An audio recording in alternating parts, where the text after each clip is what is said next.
Israeli Prime Minister Benjamin Netanyahu is at 1600 Pennsylvania Avenue as we speak. In fact, our cameras were rolling as he pulled up and was greeted by President Trump. You can see him getting out of the truck here, and he and Mr. Trump shaking hands before walking inside and then meeting privately. The two are set to have a joint press availability. Best president that Israel has ever even thought of seeing. And it's an honor to be so, and to be so thought of. Many friends in Israel. They are not in an easy area. It doesn't go easy, but we are helping them. And likewise, they've been helping us very much. And so we'll see how it all works out. But we had great discussions today, I think, on the obvious subject of Iran, and also the less obvious subject with respect to Israel, and that's trade. And I think the Prime Minister is going to tell you a little bit about trade and what they're doing for the United States. So I want to thank you all for being here. Thank you very much. And thank you. Benjamin, thank you very much. Thank you, Mr. President. Thank you, Don. Thank you.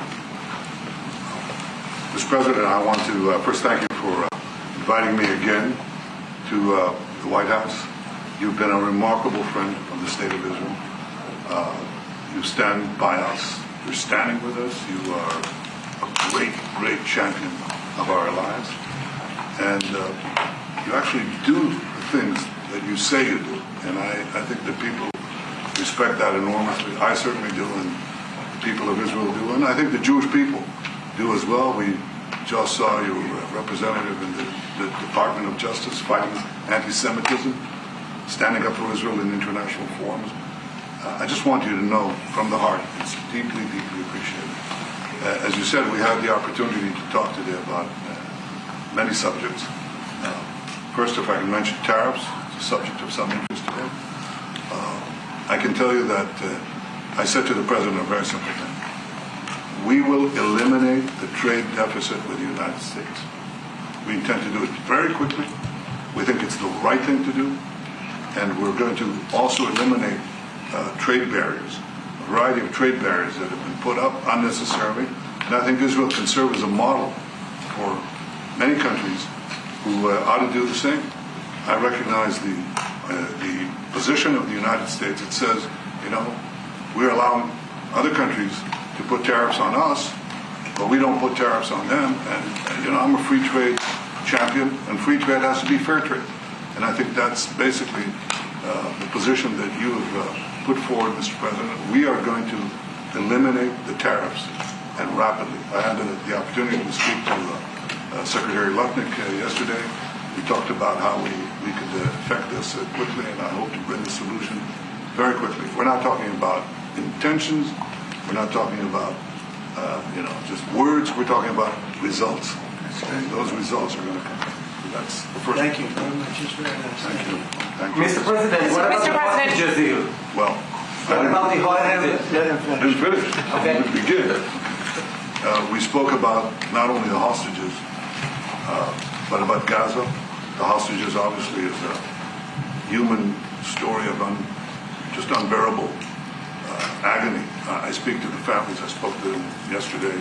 Spoke to another one when I was in Hungary before I came here. I speak to them every day. They're in agony. The hostages are in agony. And we want to get them all out. Steve Witkoff, President Trump's very able representative, helped us get a deal that got 25 out. We're working now on another deal that we hope will succeed.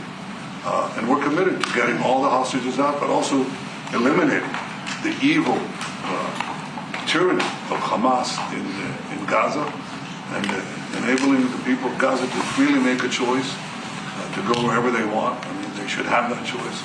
And the President put forward a vision, a bold vision, which we discussed as well, including the countries that might be amenable and are amenable to accepting Palestinians of their free choice if they choose to go there. And I think that's the second thing that we discussed. But the hostages came right on top. We also discussed the situation in Syria.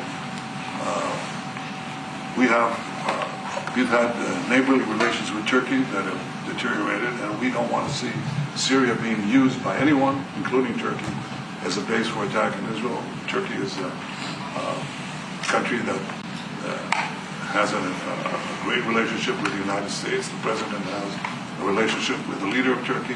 We discussed how we can avoid this conflict in a variety of ways, and I think we can't have a better interlocutor than the president of the United States for this purpose. And of course, we also discussed Iran. Look, we're both united in the goal that Iran does not ever get nuclear weapons. If it can be done diplomatically in a full way, the way it was done in Libya, I think that would be a good thing. But whatever happens, we have to make sure that Iran does not have nuclear weapons. That's the end of my speech. Mr. President, why is no specific we're having plan direct getting all the talks odds with, to wait. We're having direct talks with Iran, and they've started. It'll go on Saturday. We have a very big meeting, and we'll see what can happen. And I think everybody agrees that doing a deal would be preferable to doing the obvious. And the obvious is not something that I want to be involved with, or frankly, that Israel wants to be involved with if they can avoid it. So we're going to see if we can avoid it. But it's getting to be very dangerous territory. And hopefully those talks will be successful. And I think it would be in Iran's best interest if they are successful. We hope that's going to happen. And we had just a lot of good talks on a lot of things. I appreciate very much what you said about the tariffs. We've been ripped off and taken advantage of by many countries over the years, and can't do it anymore. Just can't do it anymore. We can't be the stupid people anymore. And it's all because of the people that sat in the seat right here. Not your seat, but this seat. They allowed things to happen to our country that they shouldn't have allowed to happen on trade and other things, many other things. I mean, look at what's happened with our last president, where he allowed millions of people to come into our country with an open border. Who would want an open border? How stupid is that? But he allowed millions and millions of people, and of the millions, and I think it was often taken advantage of by many countries over the years, and can't do it anymore. Just can't do it anymore. Can't be the stupid people anymore. And it's all because of the people that sat in the seat right here. Not your seat, but this seat. They allowed things to happen to our country that they shouldn't have allowed to happen on trade and other things, many other things. I mean, look at what's happened with our last president, where he allowed millions of people to come into our country with an open border. Who would want an open border? How stupid is that? But he allowed millions and millions of people, and of the millions, and I think it was 21 million people, but let's say 3 of them were serious criminals, serious murderers and drug dealers and gang members and people from jails. All the jails emptied out right into our country, right along the open border on Mexico, generally the Mexico. They came in from Canada too, by the way, a lot. But generally speaking, on the southern border. And what a shame it is that we are now working very hard to get them out, get the criminals out, get the murderers out, the drug dealers, the mentally insane, get them out. They dropped the mentally insane in our country too. And this was all done by the Biden administration. It's a disgrace that we have to work so hard. And then we have judges that try and protect these people, but they didn't protect us when the people were being let in. But to get them out is never easy with these people. So I think we're doing a great job. The border is the best it's ever been.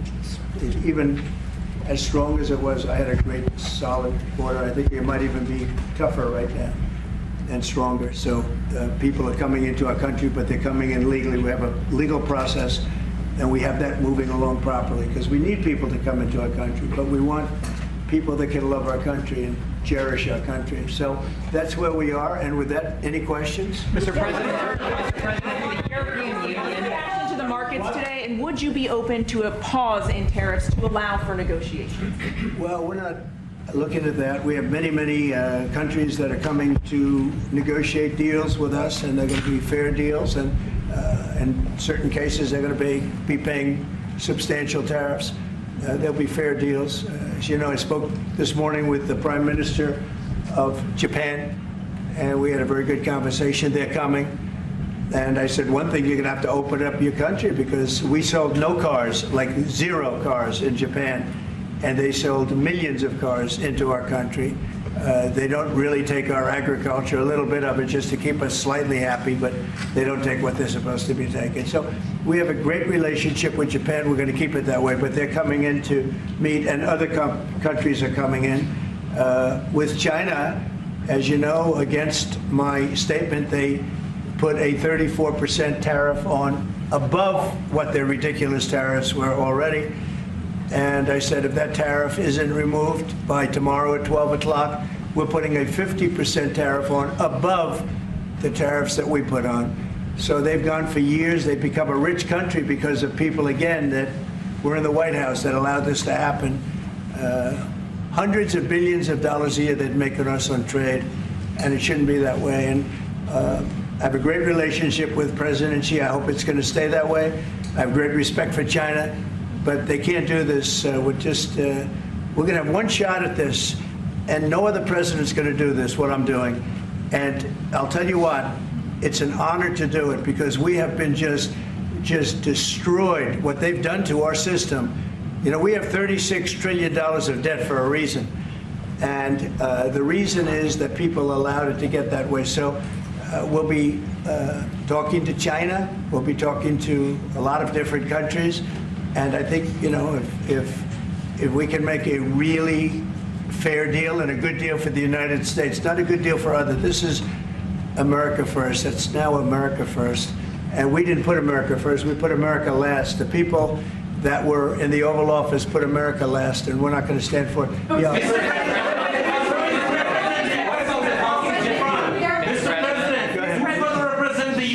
Talks with Iran. Two questions. Do you expect any of these deals to be made before April 9th? And secondly, there have been some mixed messages from your administration. You're talking about negotiations, and yet others in your administration are saying that these tariffs are actually permanent. What is the action? Well, it could be. They can both be true. There can be permanent tariffs, and there can also be negotiations because there are things that we need beyond tariffs. We need open borders. You know, we almost had a deal with China where we're going to open up China. It was almost done. Some of you remember it during my first term, and it was very disappointing. We ended up making a great deal. $50 billion worth of product was sold. $50 billion. You'd like that in Israel.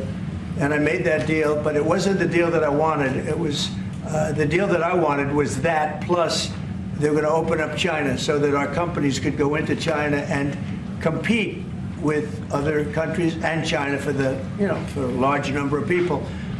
And at the very end, that deal was terminated, and we went to a piece of the deal. And so there are a lot of things outside of tariffs, but tariffs are very important. But there are a lot of things like opening up countries that were totally closed. China is essentially a closed country. In fact, it is a closed country. And what they do is they charge tariffs so that if you sell cars or if you sell anything, nobody's going to buy it because the price is out of control. But that's true with a lot of other countries also. So we're going to get fair deals and good deals with every country. And if we don't, we're going to have nothing to do with them. They're not going to be allowed to participate in the United States. Mr. President, what is the view of the hospital? Mr. President, many of time. This gentleman is all day long. Mr. President, thank you for the chance. Many of Palestinian Americans who voted for you are not for Biden because you've promised them to end the war in Gaza.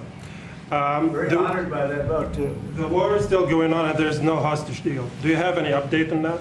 Well, I'd like to see the war stop, and I think the war will stop at some point that won't be in the too distant future. Right now we have a problem with hostages. We're trying to get the hostages out. We got quite a few of them out, but it's a long process. It shouldn't be that long. We have a big problem that we've done. I think I'll ask Pete to maybe talk about it for a second, because a lot of people are asking. The Houthis, we've been very tough and very successful militarily. We've really damaged them badly. These were people shooting down ships and other things, by the way, flying objects like airplanes. And we've put a major hurt on the Houthis, which nobody's been able to do. We've really hit them hard, and they know it, and they don't know what to do. And it's every night, night after night, and we've gotten many of their leaders and their experts. They're experts on missiles. I mean, they actually make missiles. Nobody thought that. But they make missiles. They're highly sophisticated and they're very tough, but they've been very badly damaged. Nobody else was able to do that but us. Pete, you want to discuss that, please? Yes, sir. It's been a bad 3 weeks for the Houthis, and it's about to get worse. It's been a devastating campaign, whether it's underground facilities, weapons manufacturing, bunkers, troops in the open, air defense assets. We are not going to relent, and it's only to get more unrelenting until the Houthis declare they will stop shooting at our ships. And we've been very clear with the Iranians as well. They should not continue to provide support to the Houthis, and that message has been made very clear. So we have a lot more options and a lot more pressure to apply, and we know, because we see the reports, how devastating this campaign has been in them, and we will not relent. We have a great military. There's no military like our military. And despite Biden having given a lot, but nevertheless a pretty small piece, but it was a lot of our military away in Afghanistan, and one of the dumbest situations, I think, and maybe the most embarrassing situation we've ever been involved in, that short period of time in Afghanistan. What a disgrace that was, but left a lot of our military behind. Left. You see them in their annual parades where they're parading trucks that are armor plated and different things that they can't. But it's many billions of dollars we left behind. But despite that, we have a tremendous military. That was a very small portion because we rebuilt the military during my first term, and we have great things happening with our military. We also essentially approved a budget, which is in the facility, you'll like to hear this, of $1 trillion, $1 trillion, and nobody's seen anything like it. We have to build our military, and we're very cost conscious, but the military is something that we have to build, and we have to be strong because you got a lot of bad forces out there now. So we're going to be approving a budget, and I'm proud to say, actually, the biggest one we've ever done for the military. We're cutting other things that were under DOGE, but under a lot of other. When you look at a woman getting $2 billion for environmental, and it had nothing to do with environmental, and they had $100 in the bank, and they give her $2 billion. Many of those cases, all that stuff is going to be cut out. But we are getting a very, very powerful military. We have things under order now, the likes of which we've never had before. We've never had the kind of aircraft, the kind of missiles, anything that we have ordered. And it's in many ways too bad that we have to do it, because hopefully we're not going to have to use it. But the military is very, very powerful, and it's going to remain that way. How do you...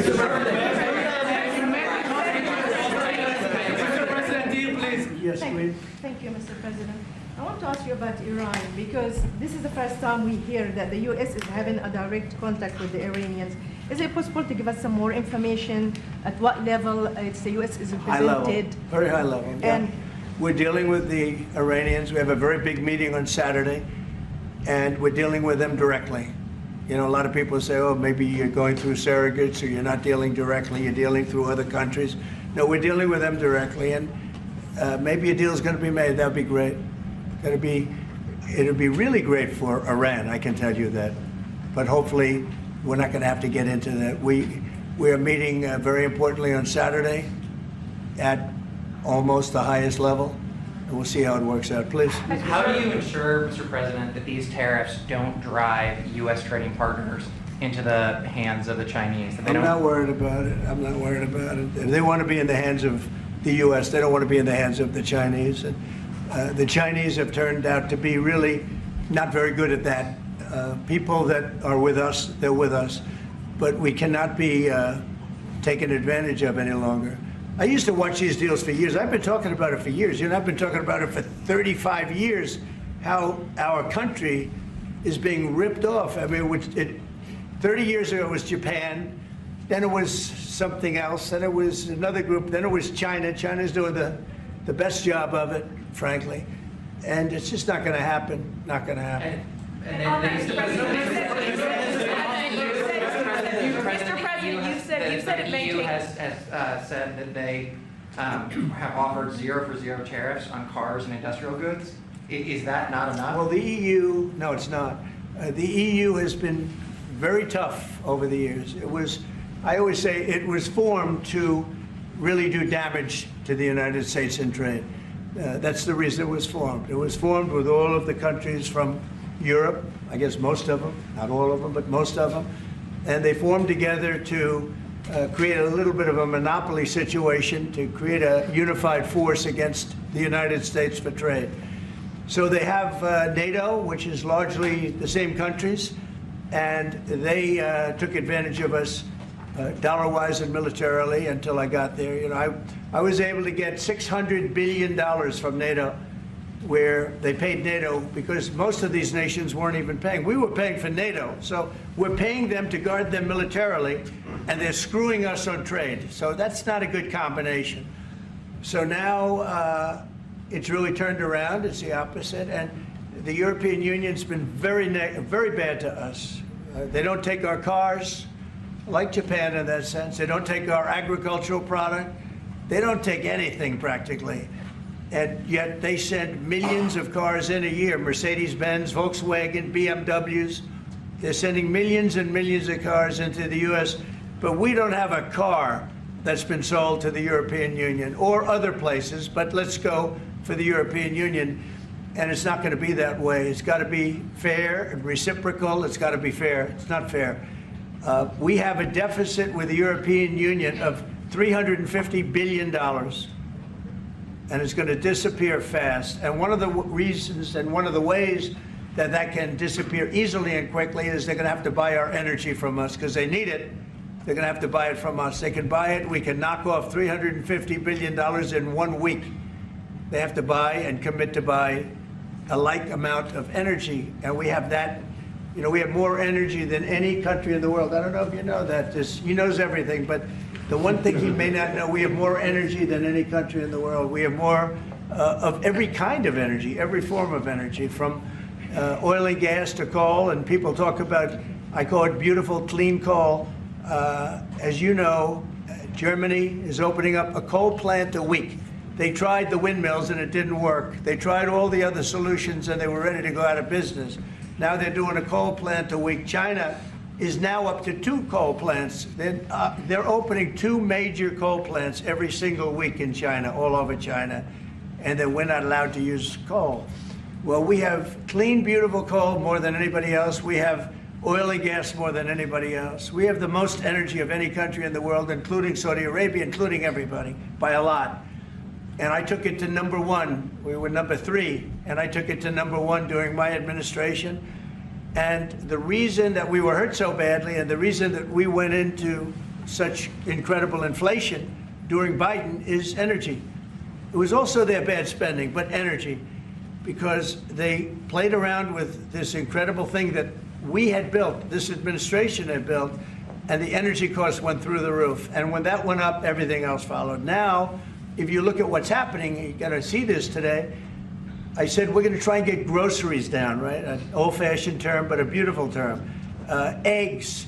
So when I got in, the press went absolutely crazy the first week. They said, eggs have quadrupled in price. I said, I just got here. Tell me about it. And Brooke Rollins and our team did a great job, and eggs are down now 79%, and they're all over the place. And this was a problem that somebody else would have taken a long time to cure. We have energy is down. We have interest rates are down. We have groceries, meaning food is down. We have everything is down at levels that nobody ever thought possible. Energy looks like it's going to be in the $2.50 a gallon range and maybe below that for a car, so for gasoline. So we're really doing amazing. I mean, we're cutting prices because prices got so high, people couldn't live. I mean, the prices for groceries, the prices for standard groceries, standard things were going through the roof. They couldn't live. And now those prices are coming down. So call them groceries, but that's down, energy's down, and interest rates are down. Everything's down. And the interest rates, the beauty there is when we refinance debt, you know, debt's become such a big factor in this country. We're going to start paying debt off with tariffs and other things. But it's such a big factor because the interest rate's so high. Well, now that's coming way down. So our budget's going to look a lot better because interest costs are way down. And I guess I've done that.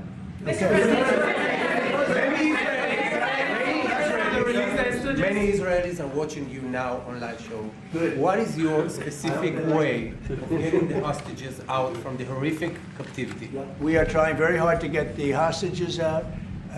We're looking at another ceasefire. We'll see what happens. But we want to get the hostages out.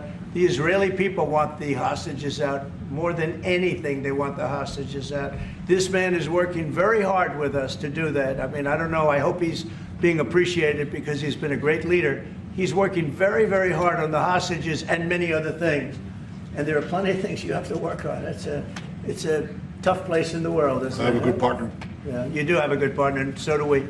We're working very hard on the hostages. If you're going to negotiate a new deal with Iran, can you elaborate how it's going to be more effective than the JCPOA? Well, I can't really say that, but I think it'll be different and maybe a lot stronger. But they were so happy when we made that first deal because we did get a lot out. You know, I had people right in this office, this beautiful Oval Office. They came in, 10 people, hostages, you know that.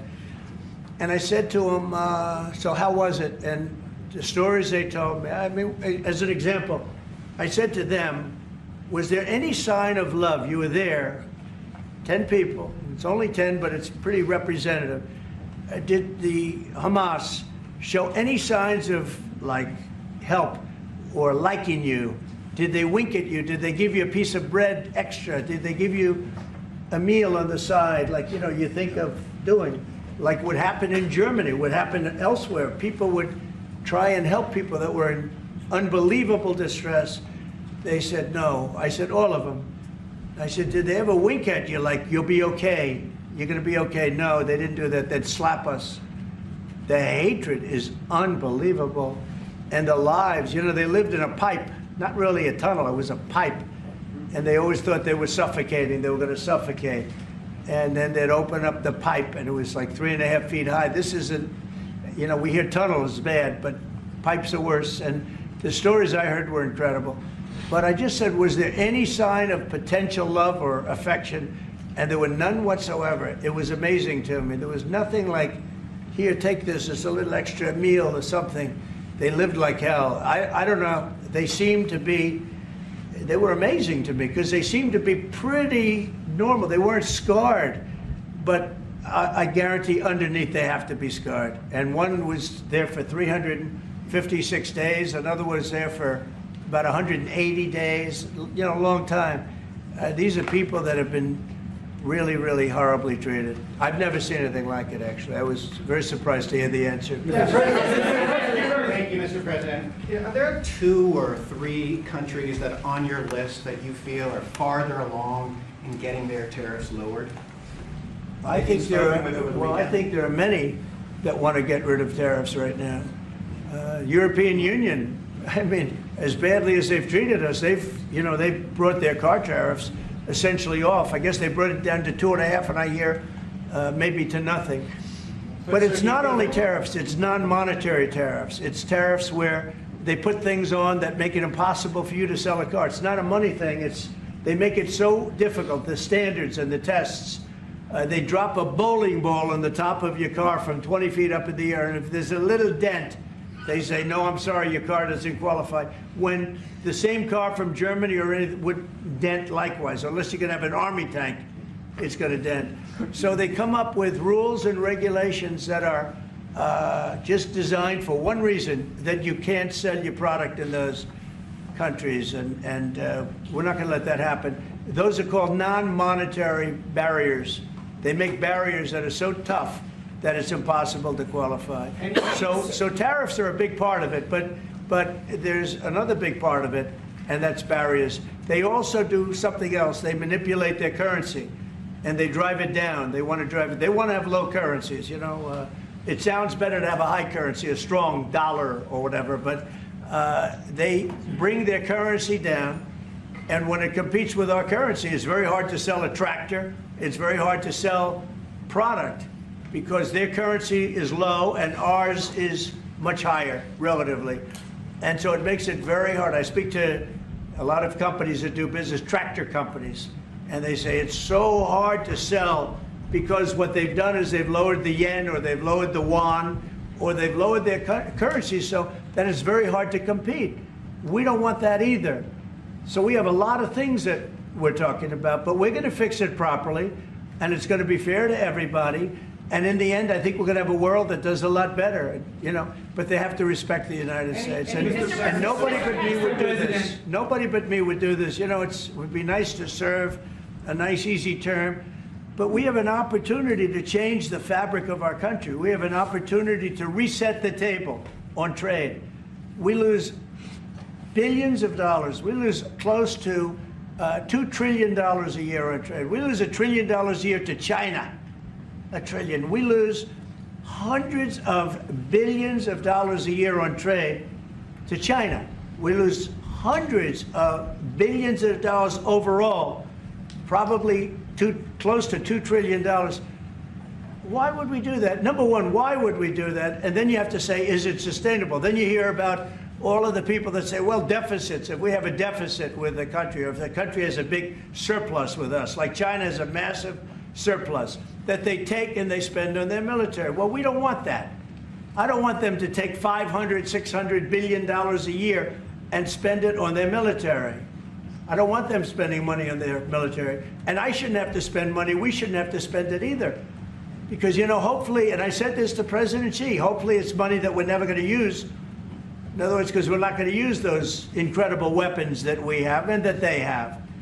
We don't want that. So it's going to be very interesting. It's the only chance our country will have to reset the table. Because no other president would be willing to do what I'm doing or to even go through it. Now, I don't mind going through it because I see a beautiful picture at the end. But we are making tremendous progress with a lot of countries, and the countries that really took advantage of us are now saying, please negotiate. You know why? Because they're getting beaten badly because of what's happening. They're getting beaten badly. They're being devalued as countries. But it's the only chance we're going to have to reset the table on trade. And when we do, we're going to come out unbelievably well. We're going to have a strong country economically again. And we're going to have those factories that are empty all over the United States. We've lost 90,000 plants and factories.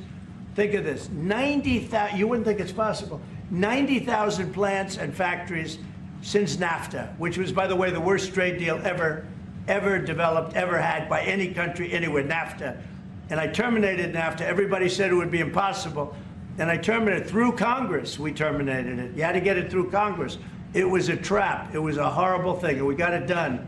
And we went to the USMCA, which was much better. The problem is they cheat. They cheat like crazy. Canada cheats, Mexico cheats, just one of those things.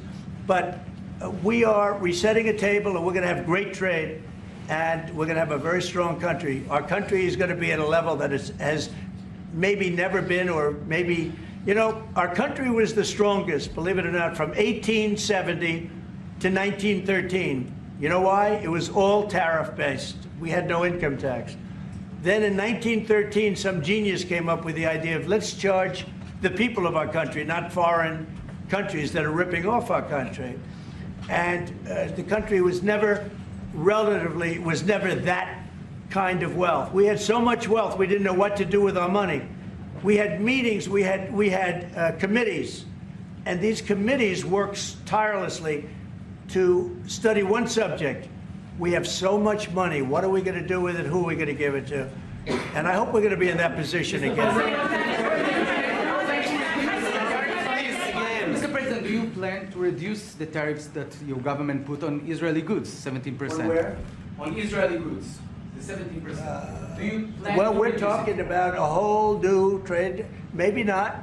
Maybe not. Don't forget, we help Israel a lot. You know, we give Israel $4 billion a year. That's a lot. Congratulations, by the way. That's pretty good. But we give Israel billions of dollars a year. Billions. It's one of the highest of, and we give a lot of countries money. You wouldn't believe if I said we give Afghanistan a lot of money, didn't it? Because that was a Biden deal, another Biden deal. Not only did he embarrass us with that, but they give them billions of dollars, Afghanistan, right? So, but no, we take good care of our friends, and we don't take care of our enemies. We're not taking care of our enemies anymore, but we do take care of our friends. Mr. Berman, for the Times of Israel, the IDF is fighting again in the Gaza Strip. I myself might be called up in a month.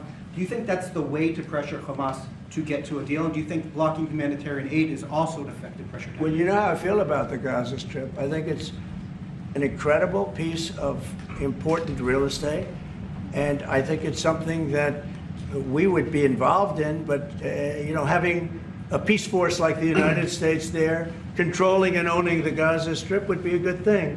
Because right now, all it is for years and years, all I hear about is killing and Hamas and problems. And if you take the people, the Palestinians, and move them around to different countries, and you have plenty of countries that will do that, and you really have a freedom zone. You call it the freedom zone, a free zone, a zone where people aren't going to be killed every day. That's a hell of a place. It's you know what I call it, a great location that nobody wants to live in, because they really don't. And when they have good living, real living, where Hamas and all of the problems they have, the level of death on the Gaza Strip is just incredible. And I've said it. I don't understand why Israel ever gave it up. Israel owned it. It wasn't this man, so I can say it. He wouldn't have given it up. I know him very well. There's no way. They took oceanfront property and they gave it to people for peace. How did that work out? Not good. Is the immigration, sorry, Mr. President, is the immigration plan still on the agenda? Which immigration? From Gaza. From Gaza. All it is a concept that I had that I think is good, and now people are copying it. You know, maybe do you want to tell? People are talking about the Trump plan. Gee, why don't we do that? Would you like to answer that question? I think what the president talked about is, first of all, to give people a choice. You know, Gazans were closed in, and any other place, including in arenas of battle. I mean, whether it's Ukraine or Syria or any other place, people could leave. Gaza was the only place where they locked them in. We didn't lock them in. They're locked in. And what is wrong with giving people a choice? Now, we've been talking, including over lunch, about some countries, I won't go into them right now, that are saying, you know, if Gazans want to leave, we want to take them in. And I think this is the right thing to do. If you give, you know, it's going to take years to rebuild Gaza. In the meantime, people can have an option. The president has a vision. Countries are responding to that vision. We're working on it. I hope we'll have good news for you. I will say, people really do love that vision. It's a long-term vision, but so importantly is to have that be a safe field, because you're right smack in the middle of the Middle East. You're right along Israel. It should have never, ever been given away. It shouldn't have been given away by Israel. I don't know why they did it. I mean, I do know why, because they were promised peace, but that didn't work out too well, because it's one of the most dangerous pieces of land anywhere in the world. Gaza is one of the most dangerous places in the world.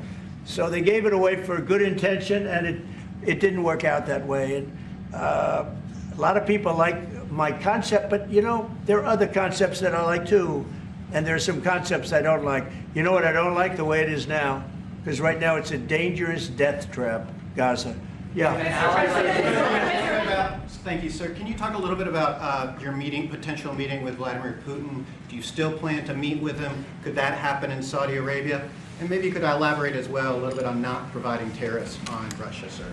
So the reason we're not talking about tariffs with Russia is because we're not doing business essentially with Russia, because they're in a war. And I'm not happy about what's going on with the bombing, because they're bombing like crazy right now. They're bombing. I don't know what's happening there. That's not a good situation. So we're meeting with Russia. We're meeting with Ukraine. And we're getting sort of close. But I'm not happy with all the bombing that's going on the last week or so. Horrible. It's a horrible thing. It's a horrible thing. Can countries negotiate to get below 10%? In terms of tariffs? In terms of tariffs, yes.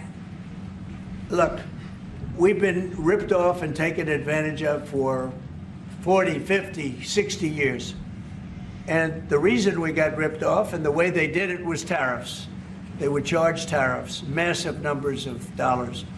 And when you look at China, when I took over, it was at $507 billion they were making. I call it making. A lot of people say, oh, it doesn't mean anything. Having a surplus means a lot, in my opinion. It's almost like a profit or loss statement.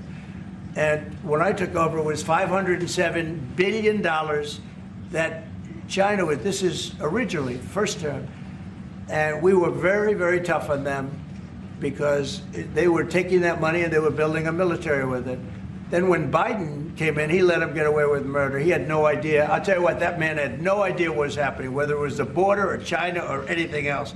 He had no idea what was going on. And they went wild. China went wild.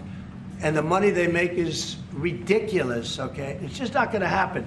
And hopefully we'll get along with China. If we do, that's great. And if we don't, that's okay too. But we can't let that continue because that's an abuse. They abused the poor people that sat in this seat. That poor Biden, he was abused by them. They took advantage of him. And I'm surprised, you know, they have smart people. They were radical left lunatics, but they're smart. I'm surprised they'd allow that to take, you know, to happen. But we are going to bring great trade, and we're going to be fair to other countries. And I will say this, virtually every country wants to negotiate. If I didn't do what I did over the last couple of weeks, you wouldn't have anybody wants to negotiate. We would have gone to these countries, you want to talk? And they, well, we don't want to talk. Now they're coming to us. They're offering things like even Bibi, and this is unrelated because it's a different kind of a relationship, but he started off our conversation today that he's cutting all of the tariffs, he's cutting everything, he's going to get down to a free base, he's going to do things that, in all fairness, other countries, if they said that, would have never even thought about doing it. Now they're offering things to us that we would have never even thought of asking them for because they're experiencing a lot of hurt. And the hurt is that they've taken advantage of us and we finally fought back. Tariffs will make this country very rich. We're rich anyway, but we're rich in a certain way. We have $36 trillion in debt. I want to get rid of it. And we can do it quickly with proper deals. So when countries don't allow us to sell our product, but we allow them to sell their product, when they charge us massive amounts of money for the privilege of going into their country, those days are over. Okay.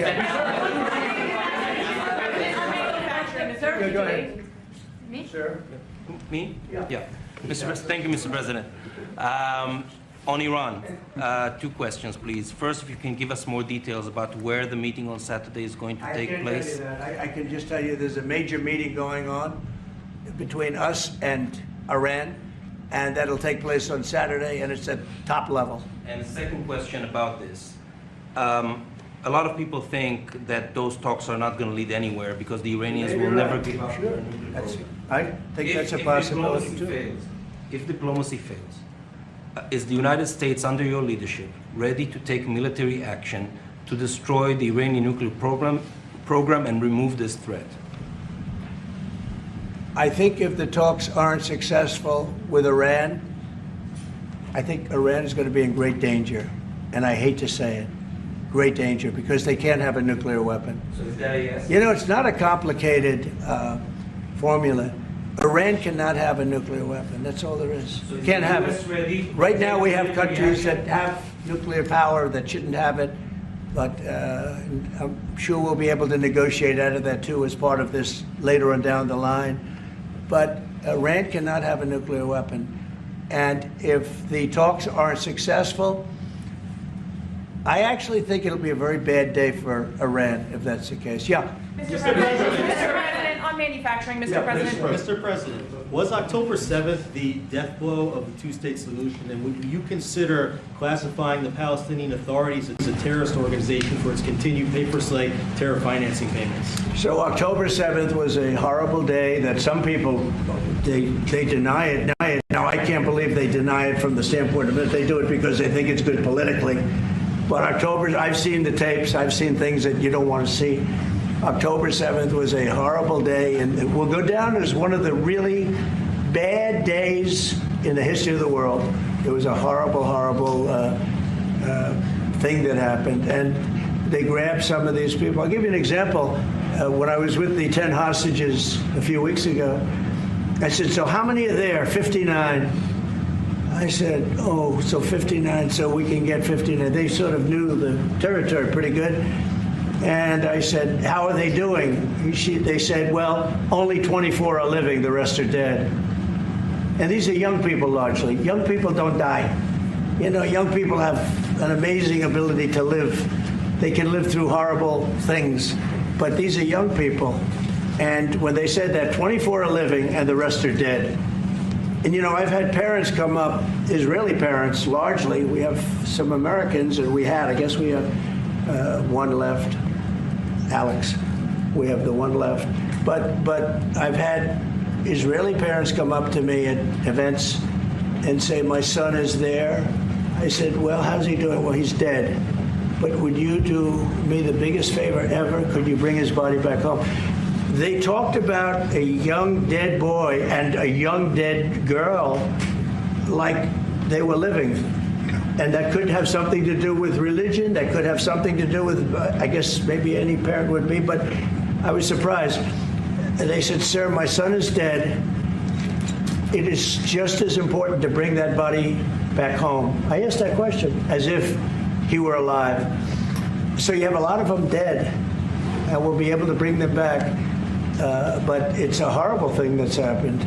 These are largely young people, some old ones too, frankly, and those people have lived in hell. When they came off, the second group that came out, they looked like they just got out of a concentration camp. They look exactly like the pictures that I'd see from the 1940s, the concentration camps. And then they got a little bit better, you know, but that second group, those people came out, and I said, this is unbelievable. We're going back into a chapter in history that is one of the worst ever. It's really very bad. Okay? Mr. President, thank you. You've said it could take 2 years to get American manufacturing fully up to speed in response to these tariffs. What happens in the meantime? Should Americans be prepared potentially for years? Yeah, I'll tell you what happens. We have now $7 trillion. Think of this, $7 trillion of commitments from companies wanting to go in, from Apple to many, many companies. But that takes time. Many from Taiwan. What? It takes time to Of course it takes time. Well, are you asking me a question, or are you telling me? Yeah, it takes time. You know, you got to build a thing called a factory. You have to build your energy. You have to do a lot of things. I'm giving them energy. You know, we're going to let them build their own power plants. They'll be their own. Essentially, they're going to be in charge of the power plant because our power is not reliable enough. You have a grid that's old and susceptible to a lot of things, including bombing and weather and a lot of other things. And we're going to give them record timing in terms of approvals of electric plants. Most of them want to build electric plants. We need massive amounts of electricity if we're going to compete with China and others. And interestingly, we're way ahead right now in the AI race with China. But the way we lose that race is if we can't give them electric. But we have more plants being built. We have everything. We're doing so great. And we want to keep it that way. And tariffs will be an important part of it. But one of the other things, Lee Zeldin's doing a fantastic job, head of environmental protection. And he's doing very rapid approvals for people to get, for big companies that are going to build a plant that's going to cost billions of dollars. And we're going to get them their approvals. They have to be environmentally perfect, everything good, but they're going to be in record time, a matter of months versus a matter of many, many years. Okay? But in the meantime, Lisa Rozowski from Haaretz. Turkey claims it will stabilize the situation in Syria. Turkey? Yeah. Israel doesn't want Turkey to influence Syria. What do you think? Do you think Turkey's influence in Syria can actually make it a better, more peaceful country, or vice versa? Well, I have great relations with a man named Erdogan. Have you heard of him? Yeah. And I happen to like him, and he likes me, and I know the press will get very angry. He likes Erdogan, but I do, and he likes me, and we've never had a problem, and we've gone through a lot, and we've never had a problem. We've always gotten, as you remember, we got our minister back from Turkey. You remember that? And this was a big deal at the time. and we got him back. And I told the Prime Minister, I said, just, Bibi, if you have a problem with Turkey, I really think I'm going to be able to work it out. You know, I have a very, very good relationship with Turkey and with their leader. And I think we'll be able to work it out. So I hope that's not going to be a problem. I don't think it will be a problem. Now, with that being said, I believe it was Turkey, and I said that to him. I said it. I said, congratulations. You've done what nobody's been able to do in 2,000 years. You've taken over Syria with different names, but same thing. I said, you've taken it over. He's taken it over through surrogates. He goes, no, it was not me. I said, it was you. But that's okay. You don't have to say, well, sort of maybe it was me. Okay. But what he did, he said, look, he's a tough guy, and he's very smart. And he did something that nobody was able to do. You know, you got to hand it to him. Any problem that you have with Turkey, I think I can solve. I mean, as long as you're reasonable. You have to be reasonable. We have to be reasonable. Thank you very much, everyone.